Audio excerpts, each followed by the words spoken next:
Shalom saudara kekasih dalam kasih Kristus. Senang sekali bisa bertemu dengan saudara walaupun hanya dengan kita live streaming, tapi saya percaya hari-hari saudara diberkati Tuhan dengan luar biasa dan dalam keadaan yang baik adanya. Hari ini saudara kita akan mendengar kebenaran firman Tuhan dengan judul Recover Your Losses, meraih kembali yang terhilang. Hashtag how to fight your own battle. Dari 1 Samuel pasal ke-30 ayat yang pertama sampai dengan ke-7. 1 Samuel pasal ke-30 ayat pertama sampai dengan 7. Saudara bisa buka telepon saudara atau buka Bible saudara. Kita baca kebenaran firman Tuhan. Ketika Daud beserta orang-orangnya sampai ke Ziklag pada hari yang ketiga, orang Amalek telah menyerbu tanah Negeb dan Ziklag. Ziklag telah dikalahkan oleh mereka dan dibakar habis. Perempuan-perempuan dan semua orang yang ada di sana, tua dan muda, telah ditawan mereka dengan tidak membunuh seorang pun. Mereka menggiring sekaliannya kemudian meneruskan perjalanannya. Ketika Daud dan orang-orangnya sampai ke kota itu, tampaklah kota itu terbakar habis dan istri mereka serta anak mereka yang laki-laki dan perempuan telah ditawan. Lalu menangislah Daud dan rakyat bersama-sama dengan dia itu dengan nyaring sampai mereka tidak kuat lagi menangis. Juga kedua istri Daud ditawan, yakni Ahinoam perempuan Yizrael dan Abigail bekas istri Nabal orang Karmel itu. Dan Daud sangat terjepit karena rakyat mengatakan hendak melempari dia dengan batu. Seluruh rakyat itu telah pedih hati masing-masing karena anaknya laki-laki dan perempuan. Tetapi Daud menguatkan kepercayaannya kepada Tuhan Allahnya. Lalu Daud memberi perintah kepada Imam Abiatar bin Ahimelek, bawalah efod itu kepadaku. Maka Abiatar membawa efod itu kepada Daud. Mari kita berdoa. Bapa di surga, berdoa Tuhan nyatakan kebenaran firman-Mu hari-hari, urapi kami sekalian Tuhan, supaya firman ini Tuhan menjadi kekuatan buat kami berakar, bertumbuh dan berbuah. Dalam nama Yesus hamba berdoa, amin. Saudara, COVID-19 saya tahu saudara, kita mengalami semuanya. Dan ada satu pertanyaan yang mungkin saudara dan saya setuju. Kapan COVID ini berakhir? Saya katakan COVID ini seperti badai, saudara. Kenapa?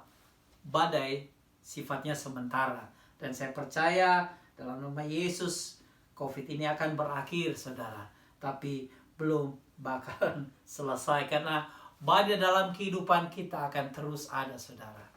Dan mungkin hari-hari ini saudara sedang mengalami badai yang kecil dan tiba-tiba badai yang besar datang, saudara. Dan saudara berseru kepada Tuhan, Tuhan saya belum selesai dengan badai yang kecil ini, tapi Tuhan izinkan ada badai yang general yang lebih besar. Badai meninggalkan kerusakan. Badai meninggalkan kehilangan, kita rugi, kita merubah segala sesuatu, cara berpikir kita, cara kita hidup, saudara. Bagaimana anak Tuhan tidak ada pengecualian.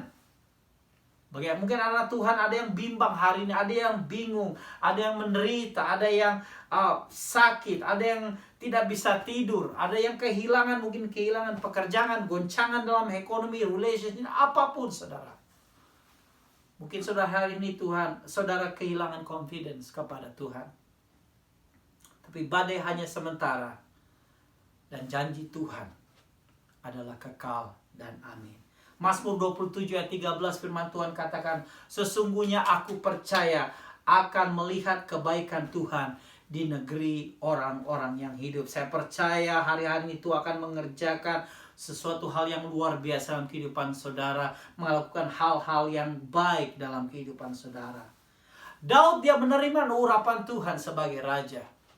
Tapi tidak otomatis saudara, hari itu juga Daud menjadi raja. Daud dalam masa penantian. Dia menanti janji Tuhan, sama seperti saudara dan saya. Kita menerima urapan Tuhan, kita siap menerima janji Tuhan. Kita dalam masa penantian supaya janji itu digenapi oleh Tuhan. Dan dalam penantian, in the middle of the process, iblis menyerang Daud. Iblis menyerang kita, saudara. Dia senang melakukan itu, saudara. Kenapa? Supaya dia mau kita retreat, kita mundur. Dia tidak mau kita maju untuk meraih janji Tuhan. Ini yang iblis lakukan, saudara. Saul mengejar dan hendak membunuh Daud. Dan akhirnya Daud putuskan dia melarikan diri dari Saul. Dia takut dan dia bekerja untuk musuh, untuk bangsa Filistin, saudara. Dan bangsa Filistin ini memberikan tempat untuk Daud bersama keluarga dan teman-temannya tinggal dengan nama Ziklag. Kemudian Daud berperang, saudara. Berperang untuk orang Filistin, mengalami kemenangan yang luar biasa. Dan dengan exciting mereka kembali ke Ziklag. Dan apa yang terjadi, saudara? Dalam ayat ketiga dan keempat, ketika Daud dan orang-orang sampai ke kota itu, tampaklah kota itu terbakar habis. Dan istri mereka serta anak mereka yang laki dan perempuan telah ditawan. Lalu menangislah Daud dan rakyat yang bersama-sama dengan dia itu dengan nyaring. Sampai mereka tidak kuat lagi menangis. Setelah kemenangan, saudara, Daud kembali. Apa yang terjadi? Kota habis terbakar dan orang-orang yang dikasihnya diambil, saudara. Suatu kejadian ini terjadi, Daud tidak ada di situ. Daud terpisah dari mereka. Banyak hal-hal yang terjadi bagi anak-anak Tuhan waktu engkau terpisah dari Tuhan. Engkau terpisah dari gereja Tuhan. Engkau terpisah dari fellowship. Ini terjadi, saudara. Dan saya mau katakan, saudara, gereja penting sekali. Karena gereja bukan tempat orang-orang yang sempurna. Gereja adalah tempat di mana saudara dan saya kita diproses oleh Tuhan. Kita dalam masa penantian oleh Tuhan. Dan Daud tahu bahwa pengurapan dia terima. Dia harus kerjakan pengurapan itu, saudara. Sama seperti saudara dan saya. Ini adalah kekalahan pertama bagi Daud, saudara. Daud mengalami kemenangan demi kemenangan. Yang luar biasa. Tuhan berkati dengan luar biasa. Tapi Tuhan izinkan dia mengalami kekalahan. Daud pulang dengan kepedihan. Daud pulang dengan sakit hati. Daud pulang dengan kekecewaan, dengan duka cita, dengan kemarahan. Segala sesuatu terkecamuk dalam kehidupan Daud. Dan dia menangis, saudara. Dia menangis bukan karena keadaan yang dia lihat, saudara. Tapi dia menangis karena jiwa-jiwa yang diambil. Orang-orang yang dikasihnya diambil oleh musuh. Kapan terakhir, saudara, bukan saja engkau menangis untuk masalahmu, untuk pergumulanmu. Sampai firman Tuhan katakan, sudah tidak ada air mata lagi. Tapi saya mau ingatkan, saudara, kapan terakhir engkau menangis untuk jiwa-jiwa yang terhilang. Untuk teman-temanmu, untuk kerabatmu, untuk orang-orang yang tidak mau gereja, untuk orang-orang yang mundur dari Tuhan. Yang diambil oleh musuh satu persatu. Kapan terakhir kita menangis untuk mereka? Bukan itu saja, saudara. Saya katakan tadi, saudara punya badai, tapi ada badai yang lebih besar. Daud mengalami hal yang sama. Waktu dia menangis, waktu dia struggle, waktu dia penuh dengan kemarahan. Ditambah lagi rakyat hendak membunuh Daud. Badai di atas badai, saudara. Hal ini gak bakalan terjadi, saudara, kalau bangsa Amalek sudah diselesaikan oleh Saul. Tuhan katakan kepada Saul, musnahkan bangsa Amalek supaya dia tidak mengganggu umat Tuhan namanya Israel, saudara. Tapi Saul dia tidak melakukan hal itu, dia menyisakan. Dan akhirnya bangsa Amalek terus mengganggu orang Israel. Saul tidak deal dengan dosa yang lama. Saudara, mari hari kita harus betul-betul kita deal dengan Tuhan. Dengan dosa yang lama betul-betul bertobat supaya itu tidak mengganggu kita lagi. Daud berhenti menangis. Dia tidak menghiraukan perkataan orang. Ayat yang ke-6, dan Daud sangat terjepit karena rakyat mengatakan hendak melempari dengan batu. Kita semua pernah dalam keadaan terjepit, saudara. Seluruh rakyat itu telah pedih hati masing-masing karena anaknya laki-laki dan perempuan. Tetapi Daud menguatkan kepercayaannya kepada Tuhan Allahnya. Daud melakukan tindakan iman. Tindakan iman yang pertama adalah Daud press in. Daud menguatkan hatinya, saudara. Daud punya iman bahwa Tuhan yang dia sembah adalah Tuhan yang mendengarkan. Tuhan yang mendengar doanya. Tuhan yang sanggup menolong. Dalam terjemahan lain, saudara, press in. Artinya Daud encourage himself. Daud menguatkan hatinya. Artinya apa, saudara, dalam encourage himself? Artinya Daud berdiri dalam posisi bahwa dia siap atau rela dibentuk oleh Tuhan. Daud dengan encourage himself, dia siap dipulihkan oleh Tuhan. Saudara dan saya, kita harus dalam waktu kita hendak meraih janji Tuhan, meraih apa yang terhilang, saudara harus dalam posisi yang saudara rela dibentuk oleh Tuhan. Saudara harus dalam posisi rela dipulihkan, rela disembuhkan, rela dijamah oleh Tuhan. 3 hal, saudara, dalam our system belief, dalam sistem kepercayaan kita sebagai anak Tuhan. Yang pertama adalah faith. Yang kedua adalah feeling. Yang kedua adalah facts. Iman, perasaan, dan kenyataan. 3 hal ini berkecamuk dalam kehidupan kita waktu kita deal dengan janji Tuhan. Waktu kita deal dengan pemulihan, waktu kita deal dengan keselamatan, waktu kita deal dengan pertolongan Tuhan. Faith, feeling, and facts. Daud tahu, saudara, awal pemulihan dimulai dari dalam hati terlebih dahulu. Dan Daud tahu sebelum dia berperang, peperangan rohani, peperangan dalam hati, dia harus menangkan terlebih dahulu, saudara. Kalau di dalam masih sakit, saudara, kalau rohani saudara masih sakit, apapun situasi di luar sana tidak akan berpengaruh, saudara. Bahkan akan contagious. Sama seperti COVID-19. Wabah ini menyangkut, saudara. Berjangkit kepada yang lain. It's contagious. Apa yang dalam hatimu itu contagious, saudara. Kalau hatimu jahat, engkau akan menghasilkan yang jahat. Kalau hatimu baik, it's contagious. It will impact to other people. Jadi seperti Daud, saudara, mengerti betul sebelum dia berperang, dia harus menang terlebih dahulu dalam hatinya. Young people, dan bagi saudara semua, never make any decision when you distress. Jangan pernah membuat keputusan waktu engkau kecewa. Waktu engkau distress, waktu engkau sakit, jangan pernah membuat keputusan. Daud, dia tidak pernah membuat keputusan. Yes, dia ingin berperang, saudara. Dia ingin mengambil right away. No. Daud tahu betul dia harus berpegang kepada Tuhan. Dia harus mencari Tuhan terlebih dahulu. Ayat 7 yang ke-8, saudara. Lalu Daud memberi perintah kepada Imam Abiatar Ahimelek, bawalah efod itu kepadaku.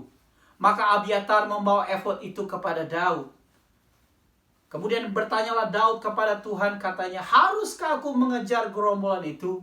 Akan dapatkah mereka kususul? Dan ia berfirman kepadanya, kejarlah, sebab sesungguhnya engkau akan dapat menyusul mereka dan melepaskan para tawanan. Daud mencari Tuhan terlebih dahulu. Sebelum membuat keputusan apapun, Daud mencari Tuhan. Tindakan iman yang kedua, Daud berdoa. Pray. Daud berdoa. Kenapa Daud berdoa? Karena Daud tahu sumber kekuatan dari Tuhan ada dalam doa. Daud melibatkan Tuhan dalam segala hal. Dan dia tahu doa akan membuat dia menjadi rendah hati di hadapan Tuhan. Interesting, saudara. Dalam situasi seperti ini, dalam badai seperti ini, dalam sesuatu yang berkecamuk dalam kehidupan Daud, saudara. Daud mencari teman. Kenapa? Karena semua orang hendak membunuh dia. Tapi Daud mencari teman yang namanya Abiatar. Abiatar, come here. I want to pray to God. Abiatar artinya prosper, berkelimpahan, saudara. Interesting. Dan dikatakan, give me that ephod. Berikan baju ephod itu kepadaku. Baju efod adalah baju yang dipakai hanya oleh imam besar waktu imam besar bertemu dengan Tuhan. Dan Daud kenakan ini, saudara, waktu Tabut Perjanjian datang ke Yerusalem, dan dia menari dengan baju efod ini, saudara. Karena Daud tahu bahwa dengan memakai baju ini dia punya identity, dia punya otoritas sebagai imam besar yang akan membawa doa-doanya kepada Tuhan. Firman Tuhan katakan, Tuhan kita, Juru Selamat kita, Yesus Kristus adalah imam besar kita yang mendengar doa-doa kita. 1 Petrus 2 ayat 9, kamulah bangsa terpilih, saudara dan saya, imamat rajani, umat kepunyaan Allah. Saudara, otoritas waktu kita bertemu dengan Tuhan, waktu kita menaikkan petisi-petisi dan keluhan kepada kita, kita kenakan imam besar, kita kenakan baju efod itu, itulah Yesus Kristus imam besar kita. Pakai nama Yesus, panggil nama Yesus, saudara. Saya nggak tahu badai apa yang saudara alami hari ini. Saya nggak tahu keluhan, pergumulan, tantangan, apa yang saudara alami. Mungkin ada yang terhilang hari-hari ini. Yang si jahat, si musuh ambil dari kehidupan saudara. Mungkin sukacita, pekerjaan, apapun. Panggil nama Yesus. Panggil, masuk dalam hadirat Tuhan. Kenakan baju efod. Kenakan nama Yesus. Waktu engkau melakukan hal itu, selalu berdoa di hadapan Tuhan. Tuhan akan mengangkat rohmu, Tuhan akan sembuhkan kerohanianmu. Dan kau akan terbang seperti Raja Wali mengatasi badai. Bahkan melakukan perkara-perkara yang luar biasa. Saudara, penting sekali kalau saudara menang, waktu saudara berdoa dan saudara yakin kau menang dalam peperangan rohani terlebih dahulu. Apapun yang Tuhan kerjakan dalam kehidupanmu, apapun result yang Tuhan kerjakan, akan selalu baik.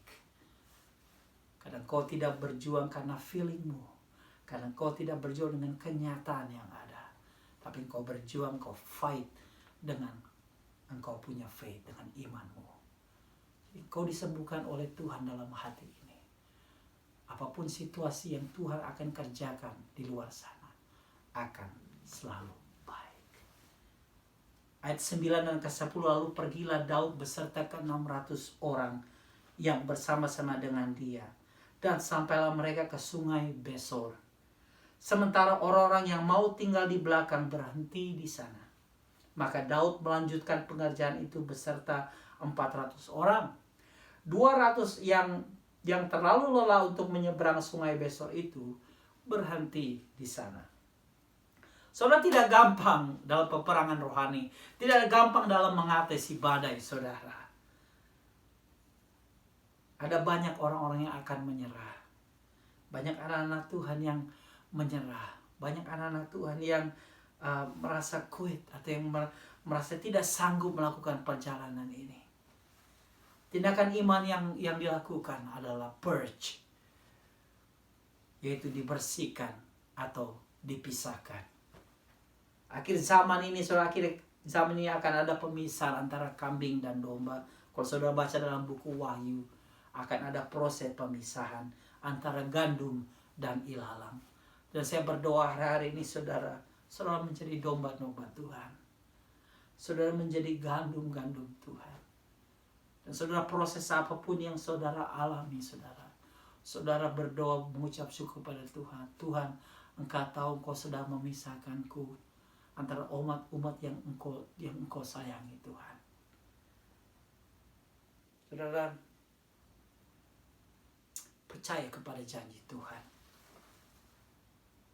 Kejar janji Tuhan, saudara. 200 orang menyerah dan 400 orang bisa melanjutkan perjalanan. Saudara, interesting, saudara. Tempat yang waktu mereka lelah, waktu mereka capek, waktu mereka quit, namanya Sungai Besor yang artinya dingin. Cold, that's it. Sungai Besor artinya dingin, tempat yang dingin. Banyak anak-anak Tuhan hari ini hatinya menjadi dingin. Kenapa? Mungkin karena ada gesekan, ada salah paham, ada iri hati, ada dengki, ada masalah, ada dendam, ada sakit hati, ada apapun, ada badai kecil maupun besar, membuat hati mereka menjadi dingin.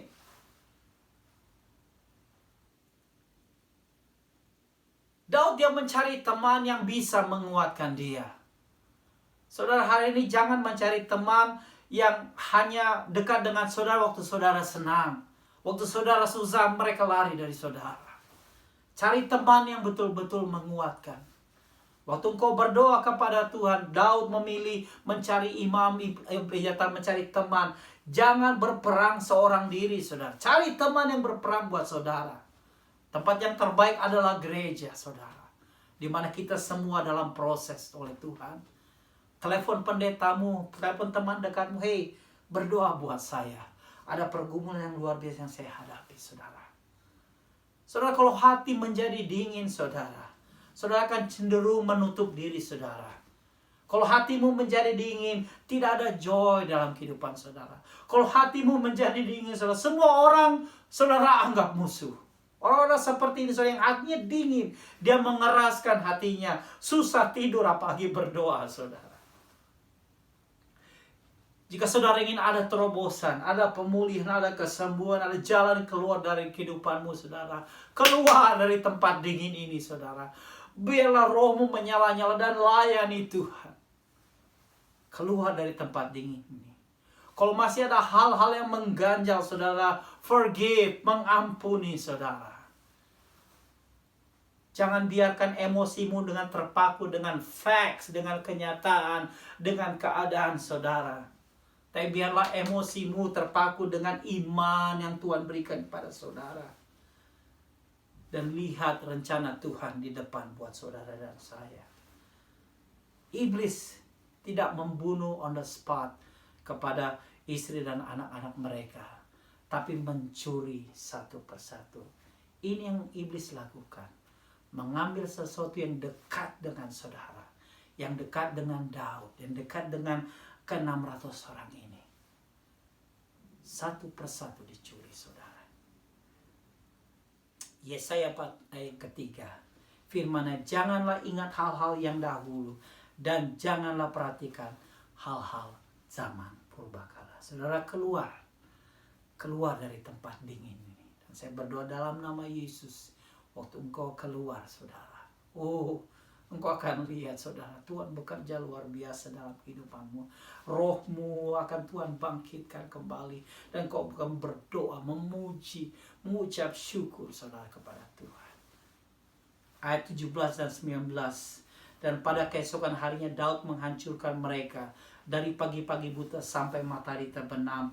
Tidak ada seorang pun dari mereka yang lolos kecuali 400 orang muda yang melarikan diri dengan menunggang unta. Daud melepaskan semua apa yang dirampas orang Amalek itu. Juga kedua istrinya dapat dilepaskan Daud. Tidak ada yang hilang daripada mereka. Dari hal yang kecil sampai hal yang besar. Sampai anak laki-laki dan anak perempuan. Dan dari jarahan sampai segala sesuatu yang telah dirampas mereka. Semuanya itu dibawa Daud kembali. Perhatikan kata semua, saudara. Tindakan yang keempat yang Daud lakukan, pursue, mengejar, saudara. Waktu Daud menguatkan diri, Daud berdoa, dan Daud tahu dalam proses peperangan ada pemisahan. Kemudian Daud lakukan pursue, mengejar. Mereka lelah, saudara. Mereka kecewa, mereka berkecamuk dengan mereka. Kita harus meraih kembali apa yang iblis ambil. Dalam kelelahan mereka melihat janji Tuhan. Mereka abaikan, tidak ada satu pujian yang katakan, jangan lelah bekerja di ladangnya Tuhan. Roh Kudus akan memberi kekuatan. Mereka tahu ada kekuatan dari Tuhan yang menyanggupkan mereka dari pagi sampai matahari terbenam. Mereka berperang, meraih kembali, mereka pursue, mengejar janji Tuhan, saudara. Daud melakukan tindak berdasarkan iman, bukan berdasarkan feeling, bukan berdasarkan kenyataan. Saudara, kejarlah sesuatu yang bersifat kekal. Waktu engkau ke gereja, saudara, cari Tuhan. Jangan pernah kau ke gereja karena rutinitas, tapi betul kau pursue hatinya Tuhan. Kejar hatinya Tuhan. Kejar kebenaran Tuhan. Kejar kebajikan Tuhan. Kejar kekudusan, saudara. Dan Tuhan katakan kepada Daud, aku akan berikan semuanya itu. Tuhan kita nggak pernah berkati kita dengan setengah-setengah, saudara. He never give us a partial blessing. He always give us the full blessing to all of us. Cari dahulu kerajaan Allah dan kebenarannya, maka semuanya akan ditambahkan kepadamu. Bukan setengah, bukan seperempat, tapi semua akan ditambahkan kepadamu. Daud dia lari dari Saul karena ketakutan. Mungkin kau lari dari sesuatu hari-hari ini, saudara. Stop running. Berhenti lari. Dan cari Tuhan, saudara. Pursue Tuhan. Mungkin kau mengejar sesuatu yang lain dalam hidup ini. Kau mungkin mengejar sesuatu yang bersifat sementara. Dan hal itu akan membuat saudara worry, fear, kecewa, saudara. Tapi kalau saudara kejar sesuatu yang bersifat kekal, saudara, engkau akan mengalami hidup yang berkelimpahan, joyful life. All the blessing, all the favor, all the grace of God will be upon you. Amsal 3 ayat 5-6 saya tutup dengan ini, saudara. Percayalah kepada Tuhan dengan segenap hatimu dan janganlah bersandar kepada pengertianmu sendiri. Akuilah Dia dalam segala lakumu, maka Ia akan menguruskan jalanmu. Pak Pendeta, saya nggak tahu hari-hari jalan saya kok sepertinya bengkok. Jalan saya menemui jalan yang buntu. Saya nggak tahu dalam perjalanan luar ini saya harus pilih jalan yang mana. Tapi Tuhan katakan, percaya kepada Tuhan dengan segenap hatimu dan janganlah bersandar kepada pengertianmu. Ia akan meluruskan jalanmu. Saudara, dalam badai seperti ini, saudara, kuatkan hatimu. Jika di antara saudara ada yang sepertinya saudara ingin mengalami jamahan Tuhan, ingin mengalami pemulihan, ingin ada sesuatu yang terhilang dari kehidupanmu, engkau inginkan itu kembali. Tuhan, aku ingin itu semuanya kembali. Kebahagiaan, mungkin sesuatu, saudara, saya nggak tahu, saudara, tapi jika itu adalah saudara, angkat tanganmu di hadapan Tuhan saat ini. Tidak ada yang melihat saudara, saudara, hanya engkau dengan Tuhan. Saya tidak bisa melihat saudara, tapi kau cuma hanya mengangkat tanganmu di hadapan Tuhan. Tuhan, aku ingin jalanku lurus. Tuhan, aku ingin kau pulihkan aku. Tuhan, aku ingin Tuhan kau bawa aku keluar dari tempat dingin, Tuhan, menjadi hati yang sungguh-sungguh panas untuk melayani Tuhan, menyala-nyala melayani Tuhan. Angkat tanganmu di hadapan Tuhan. Hanya engkau yang dengan Tuhan saat ini, dan saya akan berdoa kepada saudara. Bapa di surga, hamba berdoa untuk setiap tangan yang terangkat saat ini, Tuhan. Pergumulan apapun Tuhan yang mereka alami saat ini, at this moment, Tuhan, hanya engkau dan anakmu ini, Tuhan. Hamba berdoa saat ini dalam nama Yesus Kristus. Bila Roh Kudus menguatkan mereka, menjamah mereka, Tuhan. Dalam peperangan ini, Tuhan, engkau jamah, Tuhan. Berikan kemenangan dalam hati mereka, karena kami tahu, Tuhan, apapun yang Tuhan akan kerjakan akan selalu baik, Tuhan. Oh, dalam nama Yesus hamba berdoa. Tuhan, jamah setiap tangan-tangan yang terangkat, Tuhan. Dengar doa mereka, ya Tuhan. Kembalikan apa yang terhilang, Tuhan. Kembalikan apa yang terhilang, Tuhan, supaya kami ingin mereka melihat Tuhan bersuka cita di hadapan Tuhan, bersorak-sorak di hadapan Tuhan, sama seperti Daud, Tuhan, mengalami pemulihan, mengalami apa yang si jahat ambil, Tuhan, dikembalikan oleh Tuhan. Dalam nama Yesus hamba berdoa, dalam nama Yesus, yang sakit disembuhkan, yang lemah dikuatkan, ya Tuhan. Yang mencari Tuhan, biarlah mereka mendapatkan Tuhan. Jalan mereka, Tuhan, luruskan kembali dalam nama Yesus. Terima kasih untuk hadirat-Mu. Terima kasih untuk kebenaran dan firman-Mu. Berkati sidang jemaat-Mu di mana mereka berada, Tuhan. Keluarga mereka dilindungi dan dijaga oleh Tuhan. Terima kasih, terpujilah nama-Mu kekal selama-lamanya. Dalam nama Yesus.